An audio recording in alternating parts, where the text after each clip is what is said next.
Welcome dear students. आज हम पढ़ेंगे standard 12 chapter number 1 subject is physics. आज का हमारा टॉपिक है एग्जांपल 1.8। ओके, डेटा आपके सामने बोर्ड पर रखा हुआ है, ध्यान से देखो क्या कहा है। एक क्वेश्चन सबसे पहले स्टार्टिंग से पहले यहाँ पे एंड पे देखो क्या लिखा है, मार्च 2020, यानी 2020 के अंदर बोर्ड में ये सम 3 मार्क्स में आया था।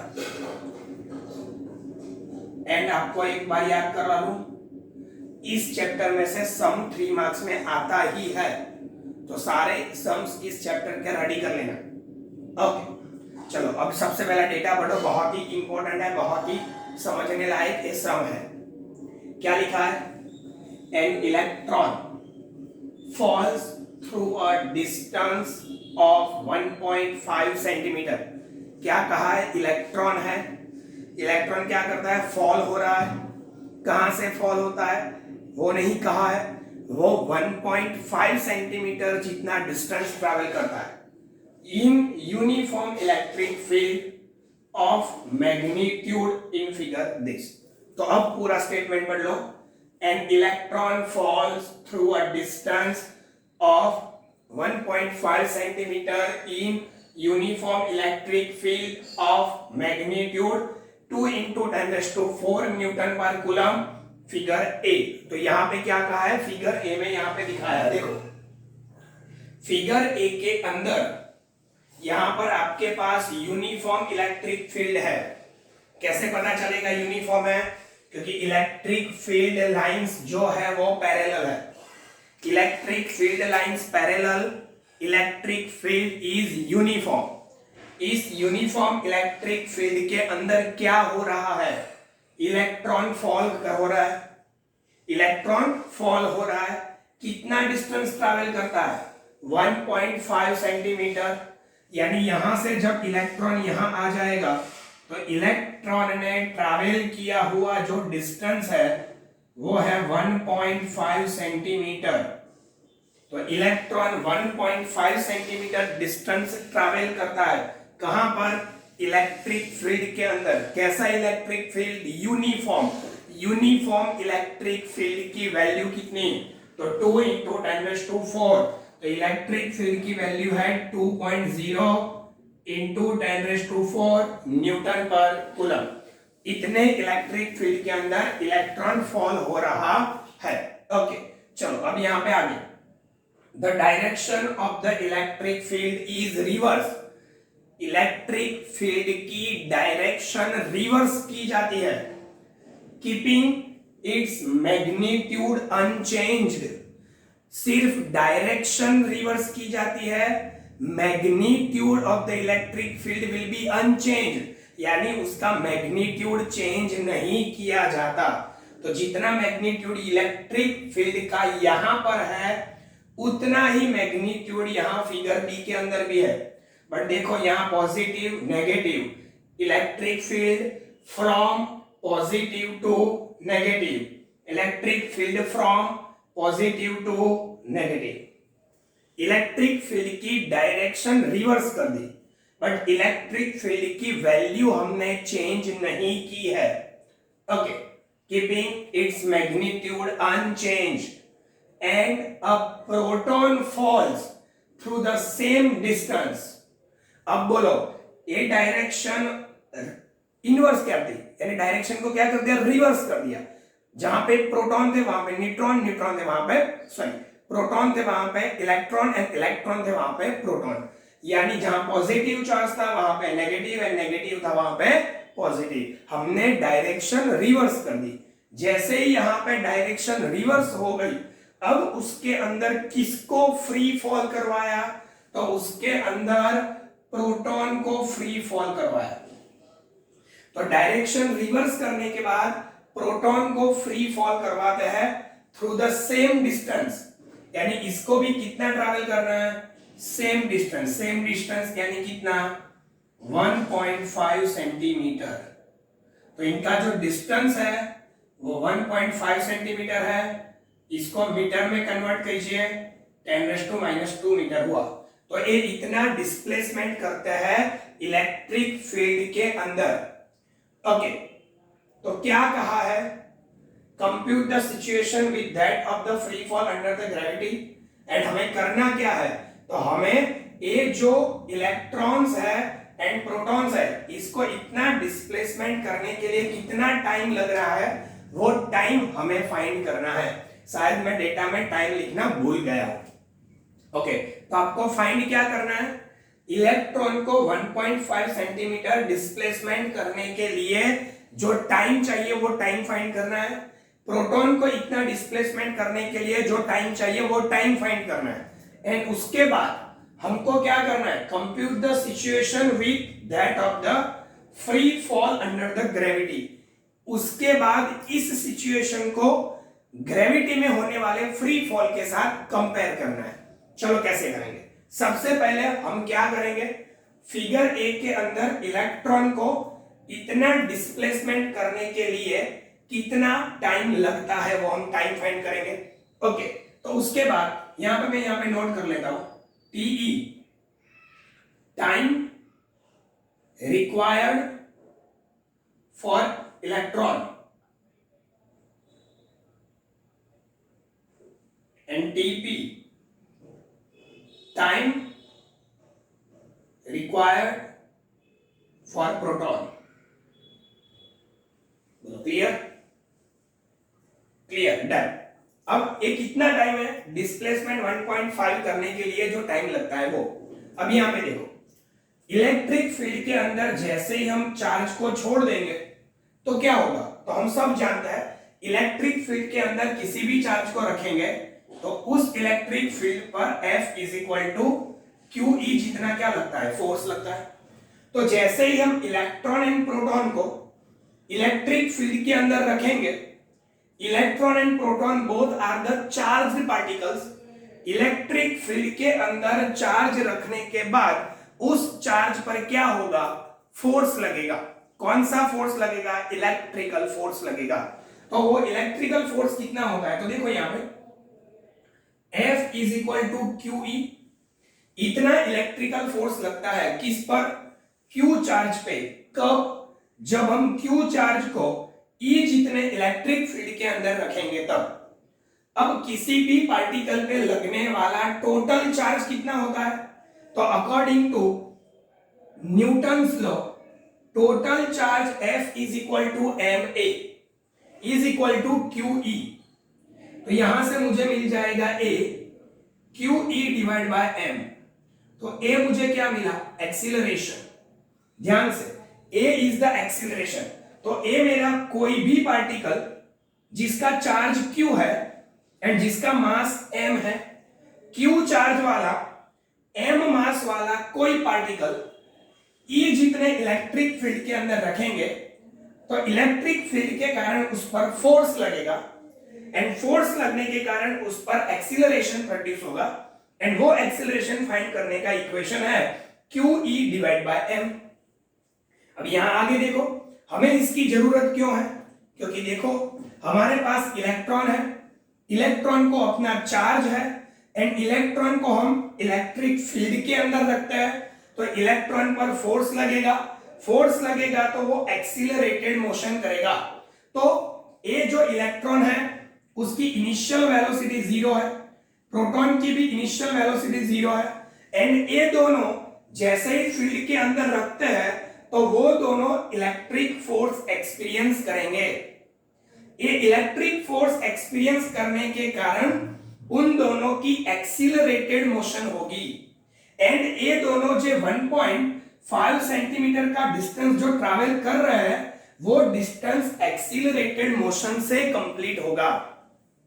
वो यहां पे यूनिफॉर्म वेलोसिटी से ये डिस्टेंस ट्रैवल नहीं कर सकते बिकॉज यहां उन पर फोर्स लग रहा है।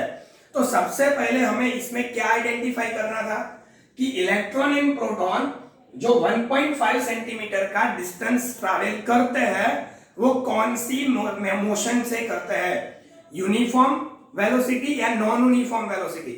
यूनिफॉर्म वेलोसिटी यानी कांस्टेंट वेलोसिटी, कांस्टेंट वेलोसिटी यानी कि वहां पे कोई एक्सीलरेशन नहीं है।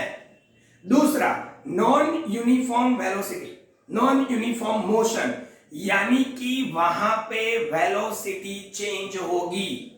वेलोसिटी चेंज होगी यानी कि वहां पे एक्सीलरेटेड मोशन प्रोड्यूस होगी।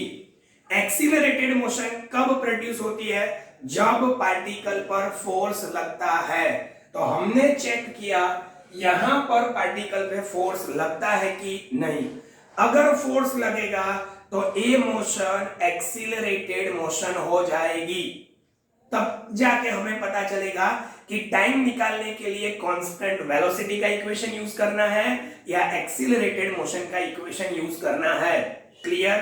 तो यहां हमने देखा तो हमें पता चल गया कि यहां पे इलेक्ट्रिक फोर्स लगेगा एंड फोर्स लगने के कारण वहां एक्सीलरेशन भी होगा। तो यहां टाइम निकालने के लिए हम एक्सीलरेटेड मोशन का यूज करेंगे। अगर यहां पे वेलोसिटी कांस्टेंट रहती तो टाइम निकालने के लिए कौन सा इक्वेशन यूज करते हैं? Velocity is equal to displacement divide by time. यहां से टाइम मिल जाता, बट यहां पे हमारी मोशन एक्सीलरेटेड है, तो इसके कारण अब टाइम निकालने का जो इक्वेशन है वो एक्सीलरेटेड मोशन से हम डिराइव करेंगे। तो अब एक्सीलरेटेड मोशन, उसका डिस्प्लेसमेंट दे दिया है, इनिशियल वेलोसिटी 0 है, तो अब हमारा ऐसा इक्वेशन होना चाहिए जिसके अंदर डिस्प्लेसमेंट आना चाहिए, इनिशियल वेलोसिटी आना चाहिए एंड तीसरा टाइम आना चाहिए। तो हमारे पास ऐसा एक इक्वेशन है, displacement d is equal to v0t plus half at square. चलो, प्रोटॉन हो या इलेक्ट्रॉन, दोनों की इनिशियल वेलोसिटी 0 है। अगर दोनों की इनिशियल वेलोसिटी 0 है तो हमारा इक्वेशन बनेगा 0 into T half at square. तो d is equal to 0 half at square, d is equal to half at square. चलो अब आगे यहां से हम टाइम का इक्वेशन निकालेंगे। तो 2d divide by a is equal to T square. अब बोलो एक्सीलरेशन, किसका एक्सीलरेशन? यहां पार्टिकल पे लगने वाला एक्सीलरेशन। चलो, यहां पार्टिकल पर लगने वाला एक्सीलरेशन है a is equal to Q E by M. तो यहां आएगा 2d Q E divide by M is equal to T square, M ऊपर चला जाएगा, 2dm upon Q E is equal to T square. Now equation of time कितना आएगा? Square root ले लेंगे। तो यहां पे हम स्क्वायर रूट ले लेंगे 2dm divide by Q E. तो एक टाइम निकालने का फॉर्मूला हो गया। अगर एक्सीलरेशन इलेक्ट्रिक फील्ड के अंदर प्रोड्यूस होता है तो एक्सीलरेशन की ये जो वैल्यू है क्यू ई बाय एम लेंगे। एक्सीलरेशन प्रोड्यूस होने के बहुत सारे रीजन हो सकते हैं, अलग अलग समय अलग अलग रीजन से प्रोड्यूस हो सकता है। तो यहां जो रीजन है उसके कारण प्रोड्यूस होने वाला एक्सीलरेशन पुट करेंगे। हमारे सम के अंदर पार्टिकल पर इलेक्ट्रिक फोर्स लगता है एंड इलेक्ट्रिक फोर्स के कारण जो एक्सीलरेशन प्रोड्यूस होता है वो हमने यहां पे पुट किया। तो अब हमें पता चल गया टाइम निकालने का फॉर्मूला। अब हमें किसके लिए टाइम चाहिए? सर किसका टाइम चाहिए? इलेक्ट्रॉन को, एंड दूसरा कौन सा टाइम चाहिए? प्रोटॉन के लिए। अब देखो, ये नेगेटिव है तो इलेक्ट्रॉन है, इलेक्ट्रॉन का चार्ज माइनस होता है, प्रोटॉन का प्लस। चार्ज की वैल्यू ई होती है, हम सब जानते हैं। आगे नेगेटिव ए नेगेटिव रिपल्शन, पॉजिटिव इलेक्ट्रॉन को अट्रैक्ट करेंगे, यानी इलेक्ट्रॉन का जो मोशन होगा उसकी डायरेक्शन एंड डिस्प्लेसमेंट जो होगा वो नीचे की ओर होगा। ए प्रोटॉन पॉजिटिव से रिपेल करेगा, नेगेटिव से अट्रैक्ट करेगा, यानी इसका जो डिस्प्लेसमेंट हो रहा है उसकी डायरेक्शन नीचे की ओर होगी। तो ये तो इजी है, इसमें कोई डाउट नहीं है। अब आगे चलते हैं। टाइम निकालने का फॉर्मूला जो था वो यही था, डेटा देखा, टाइम निकालने का फॉर्मूला निकाल दिया, अब सिर्फ डेटा पुट करना है। चलो डेटा पुट करेंगे। सबसे पहले टाइम निकालेंगे इलेक्ट्रॉन के लिए। तो अगर इलेक्ट्रॉन के लिए टाइम निकालूंगा तो मैं डेटा में क्या चेंज करूंगा? 2 कांस्टेंट रहेगा। बोलो, अब यहां डिस्प्लेसमेंट इलेक्ट्रॉन का लूंगा, मास भी इलेक्ट्रॉन का लूंगा, चार्ज भी इलेक्ट्रॉन का ही लूंगा, एंड इलेक्ट्रिक फील्ड तो ऑलरेडी फिक्स है, तो इलेक्ट्रिक फील्ड मुझे चेंज नहीं करना है क्योंकि वो फिक्स है। अब यहां देखो 2, डिस्प्लेसमेंट कितना होगा 1.5 सेंटीमीटर है यानी 10⁻⁻² मीटर। इसको आगे लेके जाएंगे, mass of the electron, mass of the electron fix होता है, कितना होता है 9.1 into 10⁻31 kg QE, charge of the electron, electron का चार्ज E होता है तो उसकी वैल्यू कितनी होती है 1.6 into 10⁻19 coulomb. Electric field given है 2 इंटू 10⁻4। जब आप इस सब का सिंप्लीफाई करेंगे तो ए सिंप्लीफिकेशन आपके पास आएगा 2.92 इंटू 10⁻⁹ सेकेंड। तो आप इसको बोल सकते हैं 2.92 नैनो सेकेंड। बोलो क्लियर? तो आपको इलेक्ट्रॉन के लिए टाइम मिल गया, यानी इलेक्ट्रॉन को यहां 1.5 सेंटीमीटर डिस्टेंस ट्रैवल करने के लिए कितना टाइम लगेगा, इतना टाइम लगेगा। ओके, सेम वे किसके लिए, प्रोटॉन के लिए। तो इक्वेशन में क्या करूंगा 2, प्रोटॉन का डिस्प्लेसमेंट, प्रोटॉन का मास, प्रोटॉन का चार्ज एंड इलेक्ट्रिक फील्ड।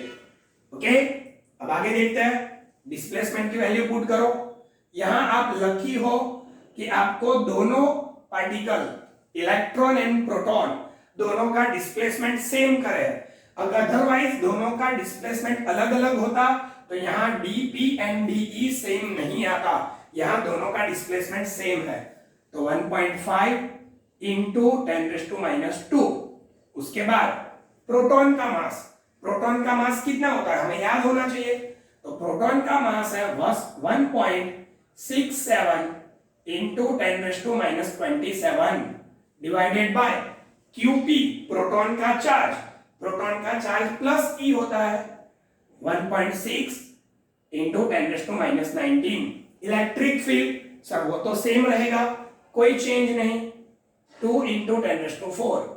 तो इसका आंसर आप कैलकुलेट करके निकालो तो आपके पास आंसर आएगा 1251 इंटू 10⁻9 सेकेंड।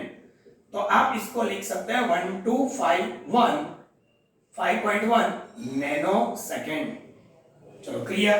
तो आपको इलेक्ट्रॉन एंड प्रोटॉन दोनों के लिए टाइम मिल गया है। तो अब आप यहां पे बोलो किसको टाइम ज्यादा लगा। तो प्रोटॉन का टाइम इलेक्ट्रॉन के कंपेयर में ज्यादा है, यानी प्रोटॉन पे लगने वाला, सॉरी प्रोटॉन को 1.5 डिस्प्लेसमेंट करने के लिए ज्यादा टाइम लगेगा एंड इलेक्ट्रॉन को कम टाइम लगता है, यानी प्रोटॉन स्लो है एंड इलेक्ट्रॉन फास्ट है। अगर आपको ऐसा पूछे तो which particle is slow and which particle is fast, तो यहां पे लिख सकते हैं प्रोटॉन को टाइम ज्यादा लगा तो proton is slow and electron is fast, यानी इलेक्ट्रॉन को टाइम कम लग रहा है यानी इलेक्ट्रॉन फास्ट है। चलो, तो आपका टाइम निकालने का क्वेश्चन था यहाँ पे खत्म हुआ। अब क्या कहा है, compute the situation with that of free fall under gravity. जब ग्रेविटी के अंदर फ्री फॉल होता है, सपोज ए अर्थ है, यहां पार्टिकल है, सपोज इलेक्ट्रॉन है। जब इलेक्ट्रॉन ग्रेविटी के अंदर फ्री फॉल करता है तो इलेक्ट्रॉन पर जो ग्रेविटेशनल एक्सीलरेशन होता है वही लग रहा है। तो इलेक्ट्रॉन पे लगने वाला एक्सीलरेशन कौन होगा, सिर्फ ग्रेविटेशनल एक्सीलरेशन होगा। तो अब यहां पे कहा है ये जो फ्री फॉल हम कर रहे हैं वो हम इलेक्ट्रिक फील्ड के अंदर करते हैं एंड ये जो फ्री फॉल है वो ग्रेविटेशनल फील्ड के अंदर है। तो ये जो है फ्री फॉल इन ग्रेविटी, यानी ग्रेविटेशनल फील्ड के अंदर ये फ्री फॉल हो रहा है। जब ग्रेविटेशनल फोर्स के कारण ग्रेविटी के अंदर, ग्रेविटेशनल फील्ड के अंदर जब एक्सीलरेशन मिलेगा तो वो कितना होगा g, एंड g की वैल्यू फिक्स है 9.8 मीटर पर सेकंड स्क्वायर। तो अब एक ग्रेविटेशनल फील्ड के अंदर होने वाला एक्सीलरेशन है एंड यहां पर जो है वो इलेक्ट्रिक फील्ड है। तो अब यहां पे कहा है इलेक्ट्रिक फील्ड के अंदर ये जो फ्री फॉल हो रहा है इसको ग्रेविटेशनल फील्ड के अंदर होने वाले फ्री फॉल के साथ कंपेयर कीजिए। तो बोलो डिफरेंस क्या आएगा। यहां पर ग्रेविटेशनल एक्सीलरेशन 9.8 होगा एंड यहां पर इलेक्ट्रिक फील्ड का एक्सीलरेशन QE/m होगा। तो अगर मैं एक्सीलरेशन फाइंड कर लूं तो मुझे पता चलेगा दोनों के बीच में कंपैरिजन क्या है। तो अब मैं फाइंड करूंगा एक्सीलरेशन, इलेक्ट्रॉन का acceleration, acceleration of electron. So acceleration of electron, तो acceleration का equation A is equal to QE/m। तो इलेक्ट्रॉन के लिए QE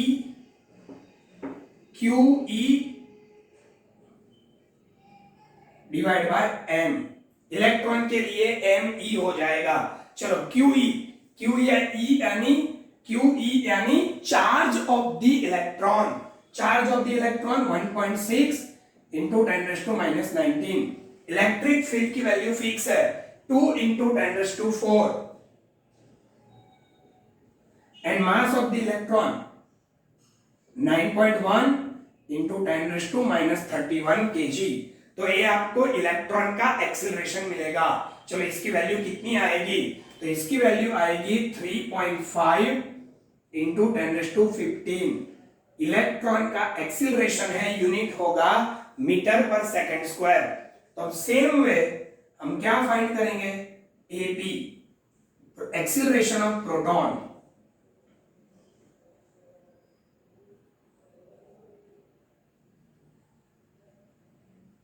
चलो प्रोटॉन का एक्सीलरेशन फाइंड करेंगे। तो एक्सीलरेशन का इक्वेशन है A is equal to QE/m। तो A जो एक्सीलरेशन है वो किसके कारण है, इलेक्ट्रिक फील्ड के कारण है।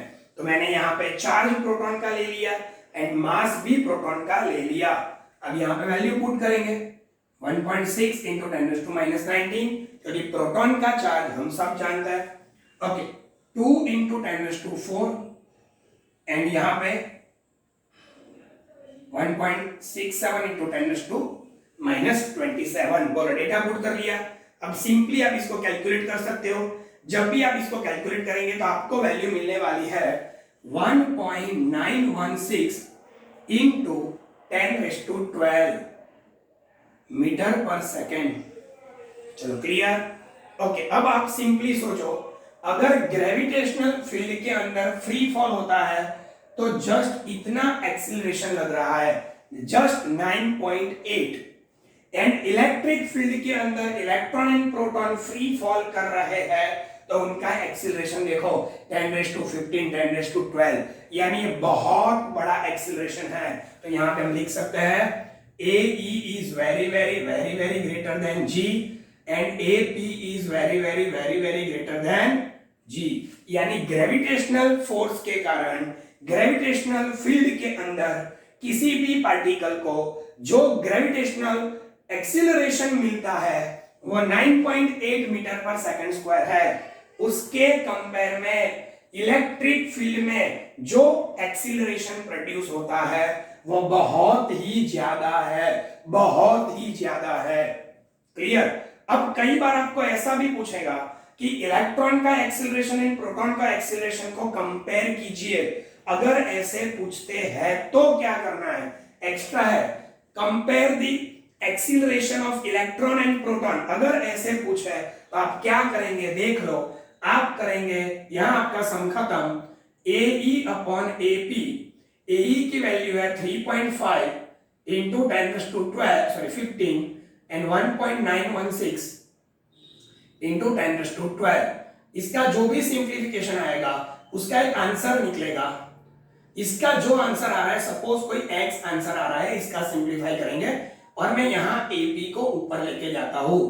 तो इस तरीके से आप acceleration of electron and acceleration of proton को कंपेयर कर सकते हैं। ये x क्या है, इन दोनों का रेशियो है जो आप यहां पे लिख देंगे। क्लियर।